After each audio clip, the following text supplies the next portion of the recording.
ॐ भूर्भुवस्वः तत्सवितुर्वरेण्यं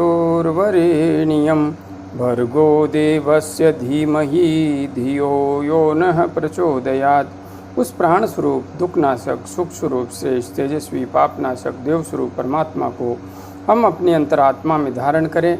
वह परमात्मा हमारी बुद्धि को सतमार्ग की ओर प्रेरित करे। भाइयों बहनों, जय श्री राम, जय गुरुदेव, जय माँ आदिशक्ति। आप सभी भाइयों बहनों की साधना से संबंधित जिज्ञासाओं का समाधान करते हुए मैं आज प्रथम जिज्ञासा सम्मिलित कर रहा हूँ। पंडित रजनीश अवस्थी जी ने अपनी जिज्ञासा प्रकट करते हुए लिखा है। गुरुदेव प्रणाम। प्रणाम पंडित जी, खुश रहिए। गुरुदेव, मैं 1-4-2 के अनुपात में 6 चक्रों का अभ्यास करता हूँ, जिसमें 10, 40 और 20 सेकंड के रेशियो में 6 बार बाईं तरफ से और 6 बार दाईं तरफ से करता हूँ, और एक चक्र 1-4-2-2 के रेशियो से करता हूँ, जिसमें 10, 40, 20, 20 होता है। गुरुदेव, क्या मेरा नाड़ी शोधन अभ्यास सही है? और गुरुदेव, मेरी सुषुम्ना नाड़ी 24 घंटे में से 14 घंटे चलती रहती है और हमें बहुत आनंद की प्राप्ति बनी रहती है। आर्थिक समस्या होते हुए भी मैं किसी सम्राट जैसा प्रसन्न महसूस करता हूँ। प्रणाम गुरुदेव। पंडित जी, आप किसी भी तरीके से अभ्यास करते हों, यदि अभ्यास करते हुए आपको असीम आनंद की अनुभूति हो रही है, तो निश्चित मान लीजिए आपका अभ्यास पूर्णतया सही मार्ग पर आगे बढ़ रहा है और आप आनंदित हैं, प्रसन्नचित हैं। आनंद को ही ब्रह्म का वास्तविक स्वरूप कहा गया है। वह सच्चिदानंद है। आपके चित्त में स्वतः प्रकाशित होने वाले आनंद की लहरें उठ रही है, तो आप ब्रह्म भाव में जी रहे हैं। ब्रह्म भाव को आपने प्राप्त कर लिया है। इसलिए यहाँ पर आप किस प्रकार से कौन सा अभ्यास कर रहे हैं, यह अब महत्वपूर्ण ही नहीं है। आप स्वयं उस सत्य को जान रहे हैं, उसमें जी रहे हैं, तो अब कोई अभ्यास महत्वपूर्ण नहीं रह जाता।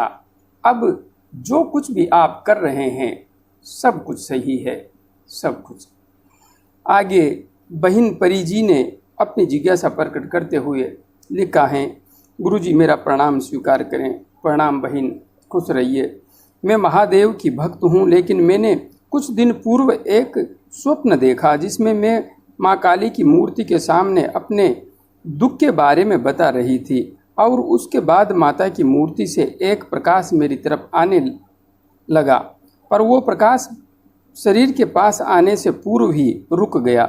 ऐसे लगा कि वो प्रकाश शरीर में प्रवेश करने के लिए आया था, लेकिन लौट गया। और फिर माता ने कहा कि तुम अशुद्ध हो।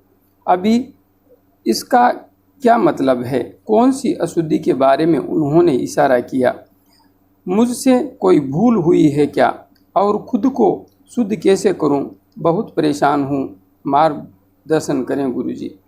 बहिन परी जी, आप भगवान शिव की भक्त हैं, साधना मार्ग पर आगे बढ़ रही हैं। स्वप्न आया और आप परेशान हो गई। वैसे किसी भी स्वप्न को लेकर के अधिक परेशान तो नहीं होना चाहिए, किंतु कभी कभी साधकों को ऐसे स्वप्न आ जाते हैं जो गूढ़ रहस्य लिए होते हैं। यहाँ पर किसी भी व्यक्ति के लिए, किसी भी साधक के लिए एक ही अशुद्धि सबसे महत्वपूर्ण है, और उसी शुद्धि की ओर प्रत्येक साधक को, प्रत्येक साधिका को, प्रत्येक व्यक्ति को आगे बढ़ना होता है। वह शुद्धि है अपने मन की शुद्धि। जहाँ तक बात है तन की शुद्धि की, तो तन तो इस आत्मा का मंदिर मात्र है।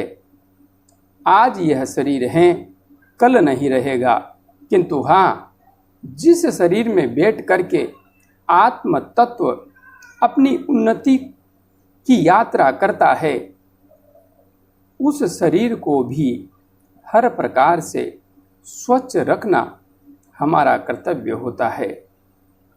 इसलिए हम जब साधना मार्ग पर आगे बढ़ते हैं तो हमारे लिए शारीरिक शुद्धि भी महत्वपूर्ण है, तो मानसिक शुद्धि भी महत्वपूर्ण है।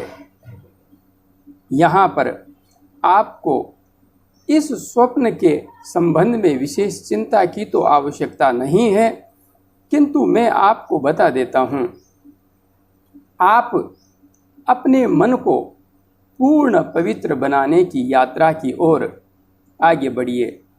और हाँ, मन को पवित्र बनाने की विधि है प्राणायाम के साथ ध्यान के मार्ग पर आगे बढ़ना। आप प्राणायाम करते हुए जब अपने प्राण को संयमित करेंगी और फिर जब आप मंत्र जप करते हुए ध्यान की गहराई में डूबेंगी, तो आपके अंतस्थ में जो बदलाव होगा, आपके मन में जो बदलाव होगा, वह अद्भुत होगा, दिव्य होगा। और सारी पवित्रता हमारे मन के ऊपर ही निर्भर करती है। हमारा मन पवित्र हो गया तो यह सारा संसार हमारे लिए पवित्र है, और यदि मन कलुषित है तो फिर सब कुछ कलुषित है। इसलिए आप अपने मन को पूर्ण पवित्र बनाने की यात्रा कीजिए, उस ओर आगे बढ़िए। माँ ने उसी ओर संकेत किया है। आगे बहन भाई राज पटेल जी ने अपनी जिज्ञासा प्रकट करते हुए लिखा है, प्रणाम गुरुदेव, प्रणाम राज जी, खुश रहिए। मेरे आज्ञा चक्र स्थान भ्रुकुटी मध्य बहुत दर्द होता है, यह पूरा दिन रहता है। मैं आपके दिए गए मार्गदर्शन अनुसार नाड़ी शोधन, भ्रामरी, कपालभाति प्राणायाम करता हूँ, पर दर्द रहता है। सारा दिन भ्रुकुटी मध्य खिंचाव रहता है, मुंह अमृत से भरा रहता है। गुरुदेव, आज्ञा चक्र कब खुलेगा? आज्ञा चक्र पूर्ण खुलने के बाद भी यह दर्द रहेगा, कृपया मार्गदर्शन करें। राज जी, आप मेरे बताए अनुसार आगे बढ़ रहे हैं, ध्यान कर रहे हैं। यहाँ पर आपने कहा है नाड़ी शोधन करते हैं, भ्रामरी करते हैं, कपालभाति करते हैं, पर दर्द रहता है। देखिए, आप साधना के मार्ग पर आगे बढ़ रहे हैं, यह रूपांतरण की प्रक्रिया है। हमारे अंदर जो जड़ता है, उस जड़ता के स्थान पर दिव्यता अपना स्थान ग्रहण करती है। तो जड़ता को जब हम हटाते हैं तो ऊर्जा उस केंद्र विशेष पर विशेष कार्य करती है, उसकी वजह से दबाव पड़ता है, दर्द भी होता है, इसमें कोई संशय नहीं है। किंतु इस दर्द से इतना डरने की कोई आवश्यकता नहीं है। हाँ, आपको मेरा सुझाव है, आप सिर्फ आज्ञा चक्र पर ही ध्यान नहीं करें। जितनी देर आप आज्ञा चक्र पर ध्यान करते हैं, उतनी ही देर ललाट मध्य जहाँ पर मैंने तिलक लगा रखा है, गुरु चक्र पर, ललना चक्र पर भी ध्यान करें। उसके बाद इस चक्र से ऊपर उठें और जहाँ से बाल शुरू हो रहे हैं, अर्थात सहस्रार चक्र का स्थान, वहाँ पर भी उतनी ही देर ध्यान करें। आप ध्यान को बदल बदल कर करेंगे तो आपको यह जो दर्द हो रहा है, यह नहीं होगा। आप एक ही चक्र पर विशेष दबाव डाल रहे हैं, इसी वजह से यह स्थिति निर्मित हो रही है। इसलिए आप बदल बदल करके ध्यान कीजिए, यह स्थिति शीघ्र ही समाप्त हो जाएगी। और आगे आप लिखा है सारा दिन भ्रुकुटी मध्य खिंचाव रहता है, कोई समस्या नहीं है। खिंचाव रहता है तो कोई भी समस्या नहीं है। मुंह अमृत से भरा रहता है, यह बहुत अच्छी बात है। आज्ञा चक्र कब खुलेगा? आप साधना करते रहिए। कब खुलेगा और कब नहीं खुलेगा यह आपका विषय नहीं है। आप सिर्फ आगे बढ़िए। खुल रहा है, आप उस ओर आगे बढ़ रहे हैं। इसलिए कब के चक्कर में मत पड़िए, सिर्फ आगे बढ़ते रहिए। आज्ञा चक्र पूर्ण खुलने के बाद भी यह दर्द रहेगा? बिल्कुल भी नहीं रहेगा। आप इन तीनों चक्रों पर बदल बदल करके ध्यान करेंगे तो कुछ ही दिन में आपका यह दर्द वैसे भी चला जाएगा।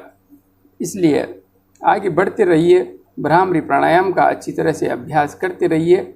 और हाँ, आप तीनों चक्रों पर ध्यान करने के अलावा विशुद्धि चक्र पर भी ध्यान कर सकते हैं, अनाहत चक्र पर भी ध्यान कर सकते हैं, मणिपूरक चक्र पर भी ध्यान कर सकते हैं। एक ही चक्र पर विशेष दबाव अब मत डालिए, क्योंकि आपका ध्यान एकाग्र हो गया है और ऐसी स्थिति में सारा दबाव एक ही चक्र पर डालेंगे तो दर्द की स्थिति निर्मित होगी। इससे थोड़ा सा ऊपर उठिए, सभी चक्रों पर थोड़ा थोड़ा ध्यान कीजिए। आगे श्रीमान राम पुकार निषाद जी ने अपनी जिज्ञासा प्रकट करते हुए लिखा है। प्रणाम गुरु जी, प्रणाम राम पुकार जी, खुश रहिए। योग बल कैसे बढ़ाएं? राम पुकार जी, योग बल योग करके बढ़ाया जाता है, किंतु योग किया कैसे जाता है? लोग समझते हैं कि विभिन्न आसनों का अभ्यास कर लिया तो योग हो गया। वह तो शरीर का व्यायाम मात्र है। योग होता है आत्मा का परमात्मा से एकीकरण। जब हमारी चेतना उस परब्रह्म परमात्मा के स्वरूप में स्थिर हो जाती है तो योग बल बढ़ता है।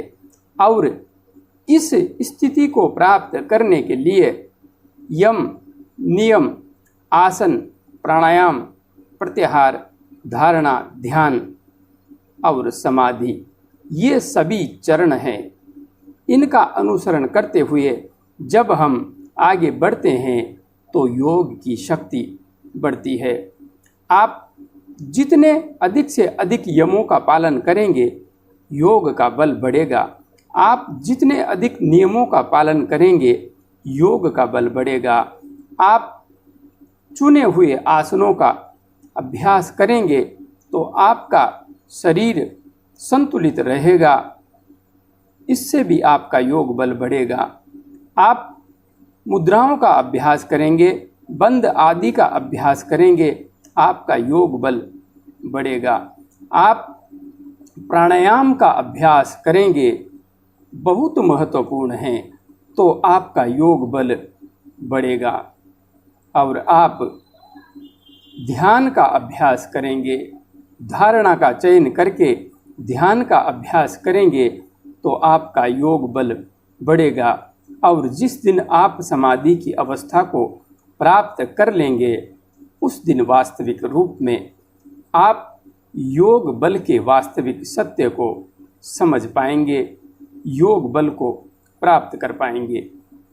इसलिए वास्तविक सत्य को समझ करके आगे बढ़िए, आपका योग बल अवश्य बढ़ेगा। जय गुरुदेव, जय मां आदिशक्ति।